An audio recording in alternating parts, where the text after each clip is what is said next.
Hello there, welcome to my review of The Grudge. This may or may not be the first video on this channel. If it is, that is not a great start. If it isn't, well then this intro is pointless. Anyway, The Grudge. They remade it again, I guess. So the film opens up with a woman leaving Japan because she's not really happy, and there's a jump scare of a bin bag or some bullshit. So she gets back home to her husband and kid, and cut. So we jump to 2006 and we start off with a mother going into her son's room, and from the very get-go it is very obvious, daddy is dead. The son is sitting there very sad with a half-finished pirate ship Lego thing, and he very upsettingly says, "Me and dad never finished this," and then the mum's like, "Yeah, it sucks, dad's so dead. I really wish he could be in this movie because we really need a strong male figure, but unfortunately dad's dead." And I don't really understand why they did this. They could have just had a dad that wasn't in the picture, or not even mentioned him at all. You know, there is a lot of strong independent female women out there. Anyway, this isn't even the worst part of the scene, because about 10 seconds after they bring up the dead dad, the mother literally says, "I'm a cop." Now there is a ancient secret rule to this game called show don't tell, and in the very next fucking scene she is at the police station being a police officer and going to a crime scene. So I have no fucking idea why we had to have the fucking line "I'm a cop" thrown into a conversation with her own child. So anyway, Detective Muldoon, and yes, I had to look up what her name was on IMDb, heads to a crime scene, and when we get there we find a very decomposing body inside a crashed car in the middle of the woods, and apparently this has been here for 6 months or something like that. I don't remember the exact amount of time, but it had been there for a while is what they were saying. And we find out later on who this woman is and how she got there, and I don't really understand how nobody found her. She was there so long, because she crashes off the road and like half the bumper comes off the car and there's skid marks all over the road, and it'd be pretty obvious that something bad happened there. So, you know, whatever. She's in there, she's got a really broken wrist and she's all fucked up. Basically it was like, yeah, somebody had to be in there with her, because this is impossible to happen in a RTC. Then we meet our second main character, the new father figure, because if you remember, the dad is dead. We are introduced to Detective Goodman. His name is Detective Goodman. Okay, inside the dead woman's car they find a map with directions on it to a house. This house happened to be the location of a case that took place 2 years ago, which really affected Detective Goodman. So instinctively, Detective Muldoon heads over to that house. And when she gets there, it is all fucked up. There is loads of fucking rubbish and fucking garbage and everything just all over the place. So she decides to go inside, and she hears a woman whimpering, moaning, crying. So she investigates like any good police officer would, alone. She gets in there and she sees a woman in the kitchen, kind of like hunched over, doing some weird shit. When she turns around, she has what is left of her hand in her mouth, and she is eating or chewing on her stumps of the fingers, I guess. She's saying, "Who's gonna feed me now?" and all that shit. And then the woman sees that there is a man dead in a chair in the living room. Now this is bullshit, because later on we see that this woman chopped her fingers off in 2005, a year before this fucking film takes place. Later in the film we see that this woman is barely able to stand up on her own and ends up being in a wheelchair towards the end. So how in the fuck she managed to kill her husband in the kitchen and then drag his big body and sit it in a chair in the living room, I will never know. She also managed to avoid going into shock and then continue living for apparently a year. Right. While Detective Muldoon is looking over the case file, she finds a real estate guy. It's one of the guys from Harold and Kumar, by the way. Holy shit. Anyway, this guy is a real estate agent, and he needs the people that just moved into the house, the couple from the very get-go, he needs them to sign a set of legal documents. So he goes to the house, they don't answer the door, so he gets the little key thing, the lock key, and breaks into their house, stepping in to see if they're home. What the fuck? I don't know if things are different in America, but if my landlord came over to my house and broke in, I would be annoyed. That would annoy me greatly. But then we jump to the couple that are still living there now, the elderly couple, and Lorna Moody, who is the woman in the car. And she helps people die, I guess. She says that she's helped 44 people pass. I don't really know what she does. I don't know if she euthanizes people or if she just kind of chills with them until they die. I have no idea. Pretty much we come to find that the woman is not mentally stable, so she can't euthanize her.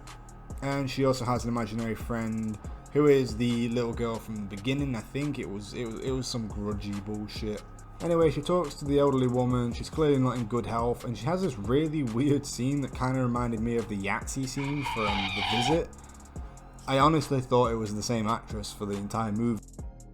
So upon finding out that the couple doesn't really have any food, which I don't really know why they don't, I guess it plays into the who's gonna feed me now plot. She heads out to a mini mart to buy some groceries in another pointless scene that is just there to pad the runtime because nothing happens. We watch an old woman go to a fucking shop and buy groceries.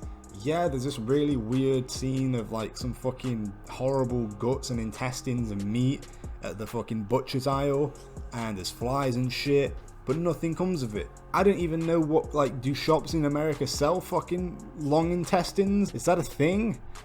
Anyway, she gets back to the residence and there's a weird guy stood in the fucking rain in the garden. The girl in the garden. And he's just staring at the window. He doesn't respond to her, so she goes inside, tells the guy, and the guy calls another guy, and that guy comes and picks him up, and it turns out that this is Detective Goodman and his partner who were on the case 2 years ago. So we get in the car with Detective Goodman and his partner, and basically about 2 minutes in, his partner shoots himself in the face, but he doesn't die. He like blows half his cheek off. It was kind of like the end of Fight Club where a guy just shoots himself through the mouth. It looked really weird. I don't know what happened. Detective Muldoon then goes to visit Detective Wilson in an asylum where he's being restrained. I guess he's kind of gone a little bit crazy. Detective Wilson looks like Strom from Saw with all the fucked up face. So he tells that the house has got a curse, a grudge, a mean person thing that's in there, and if you step inside then it's going to kill you no fucking matter what. And at this stage I'm kind of like, well, if it's going to kill her no matter what, then you know, what's the point? So back at Detective Muldoon's house, she's still doing research, and we get this really weird scene of her dog, Frank, by the way. Who names their dog Frank? Would he have a fucking goldfish called Steve? Anyway, Frank is licking her ankle, and she's all, stop it, Frank. Frank, come on, stop it. And then Frank keeps licking her ankle, and she's like, Frank, please stop it. Come on now, Frank.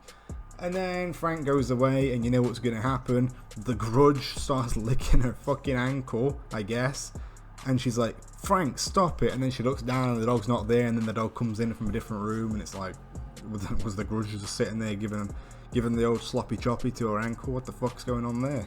So she calls Detective Goodman to come over and console her, and this is a scene I really liked because Detective Muldoon can be seen smoking a cigarette. Earlier in the film, after they find the body of Lorna, Detective Goodman asks Muldoon if she smokes, to which he says no, but I used to. Now in this scene she's smoking a cigarette, which is really good. It shows how stressed she is, it shows how upset and worried and how it's all amounting on her, but it's not super obvious. Like, I didn't think that was going to come back later. I thought it was just going to be a hint at Detective Goodman's chain smoking habits, which can be seen earlier. So that was good, I like that. Good job, film, you're the best. Then Detective Muldoon goes back to the house and she tells her kid to stay in the car and don't come out no matter what. She then takes the biggest gas canister I've ever seen and starts pouring petrol everywhere inside the house. And even though this scene is at night, the inside of the house is lit up like it's fucking midday. Like, all the windows are fucking orange and there's light coming through them, and it just looks really weird. It was really off-putting. And she starts pouring the petrol all downstairs, and then she literally goes upstairs with it, and it's like, you don't need to do that, that's overkill, fire will spread, don't worry about it, you know, heat goes up, just leave it, it'll work. Then she sees a kid inside the house, and she's like, what the fuck are you doing here, you little shit, I told you to stay in the car. And he's like, nah, I got scared. And she's like, well, what do we do when we're scared?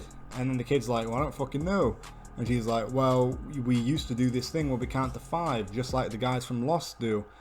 And then the kid doesn't know this, so she knows it's not her actual kid, just like Georgie from It. And she burns him to death. She sets him on fire with gasoline. And it does end up being the fucking kid, the Grudge, but you know, it's still a weird scene. So the house burns down and we cut to her moving into a new house. That happens to be the house that the Asian guy and his wife lived in. But so the kid's going to school and she hugs the kid goodbye, but then you see in the background that her actual kid was leaving the other way, and the kid she just hugged wasn't her kid at all. And then she gets dragged away, and then the film literally ends. It literally just cuts to an outside shot of the house and goes, directed by. And a guy in the cinema literally went, what? So yeah, that was The Grudge 2020. Overall, it wasn't super bad, but it wasn't great either. It was just kind of, You know, there wasn't much story, and there was a lot of pointless scenes to pad the runtime.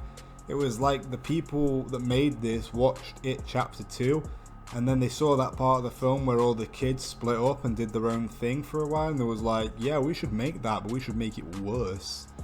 Most of the characters were pretty hard to remember, and there wasn't much story. There wasn't a start to the story, and there wasn't really an end to the story. There was just kind of a grudge, and then the main character died, and that's pretty much it. And it was really short, but you know, there was some good parts of it. Like, some of the effects looked really good. Some of the cinematography was great. There was a lot of scenes where I thought, wow, this actually looks pretty nice. Like the silhouette shot of the Asian guy and his wife, and just some of the angles of the camera looked pretty good. Like, I was kind of expecting it to be a jump scare sometimes, but there wasn't, and I liked that. So, you know, overall, probably a 5 out of 10, maybe closer to a 4 than a 6, but it wasn't bad.